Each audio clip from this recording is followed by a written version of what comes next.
English shorthand 120 words per minute. Modern shorthand transcriptions, volume 9, passage number 181. Please get ready. Start. Sir, I rise on behalf of my party. I heard my illustrious and senior colleagues here who manifested justified sentiments and emotions.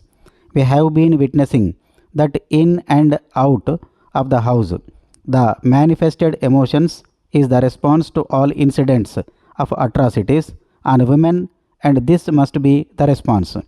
Whenever any atrocity on women takes place, such outburst of emotions for justice must be there. We respect this emotional outburst and fully share their agony and anguish. We have seen this after the Nirbhaya incident. The country collectively displayed its agony and anger after the gruesome incident which happened 3 years ago in the capital. As far as our party is concerned, we were a part of the collective struggle in the demand for justice that took place in the streets of the country. The media for the last few days have been constantly creating an environment that after the passing of this bill in the House, it becomes an act and the criminal who has committed this offense will be sentenced. The media is constantly trying to do it. It cannot be corrected. The point that I want to make on behalf of my party is that everybody here knows that it cannot be corrected here just by passing a law, and the law cannot be applied to the person who committed the crime, as no retrospective effect will be there. We have to basically define the intensity of the crime. I repeat this once again, that defining the intensity of the crime is the moot question. The moot question basically remains the crime, the heinous crime needs to be defined, not the age. The House has to deliberate on it from all angles after taking into consideration all the aspects related to this. God forbids that after passing this law, if anybody aged 15 years and 11 months commits such a heinous crime, what will be our response? Will we again amend the law?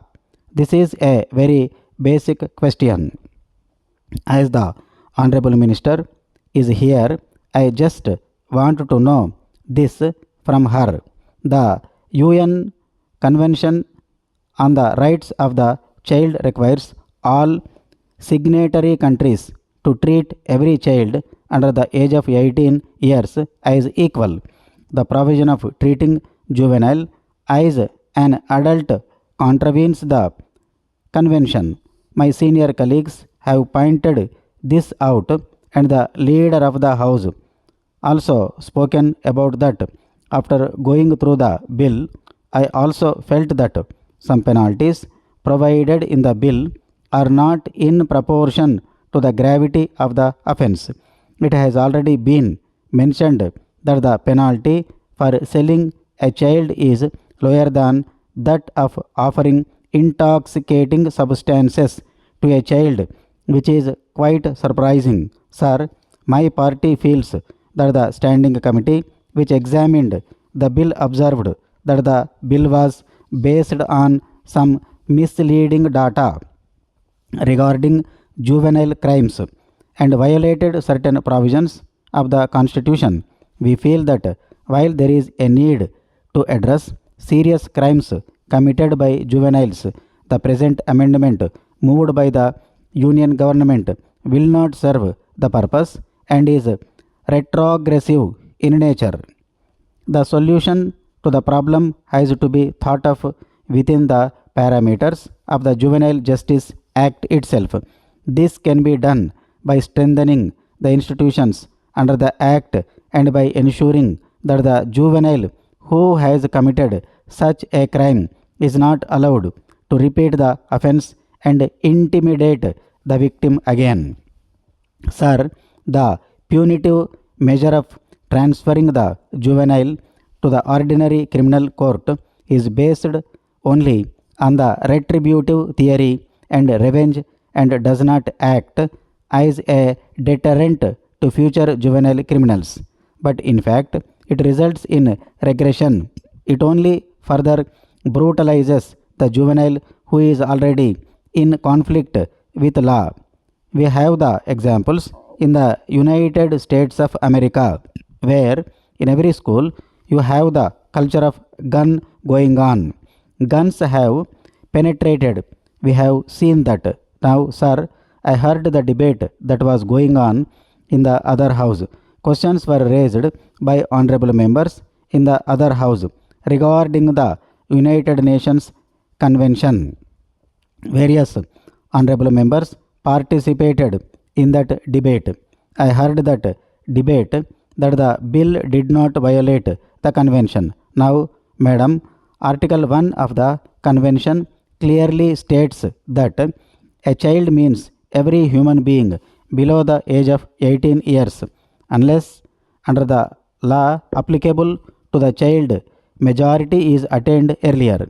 On the issue of treating juvenile as adults, the Commission has unequivocally stated that states parties which limit the applicability of their juvenile justice relates to children under the age of 16 or lower years, or which allow by way of exception that 16 or 17-year-old children are treated as adult criminals, change their laws with a view to achieving a non-discriminatory application of their juvenile justice rules to all persons under the age of 18 years. Now, while speaking today here in the house, my friend mentioned about the child-friendly objective.